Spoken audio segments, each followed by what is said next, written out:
এটা হচ্ছে digital product, যারা মূলত আপনার অনলাইনে ডিজিটাল প্রোডাক্ট সেল করেন, সফটওয়্যার, বিভিন্ন সাবস্ক্রিপশন, এই সেকশনটা হচ্ছে তাদের জন্য। তারা আপনারা এইখান থেকে এই প্রোডাক্টগুলো অ্যাড করতে পারবেন, প্রোডাক্টের নাম, প্রাইস, ক্যাটাগরি সিলেক্ট করে। এটা সেম আমরা যেভাবে প্রোডাক্ট অ্যাড করি সেম ওইভাবে অ্যাড করতে পারবেন।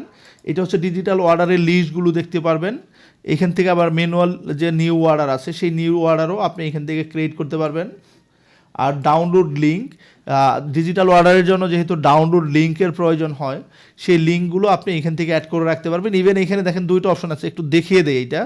দেখেন এটা যখন আমি অ্যাড করতে যাব, দেখেন এই প্রোডাক্টের নাম দিব আমি এখানে টাইপ, মানে এটা কি ফোন ভেরিফাইয়ের মাধ্যমে তার অর্ডারটা কনফার্ম হবে, নাকি সে ডিরেক্ট অর্ডার মানে ডিরেক্টলি তার লিঙ্কে ঢুকে যেতে পারবে, অথবা তার অর্ডারের জন্য পাসওয়ার্ড সেট করতে হবে।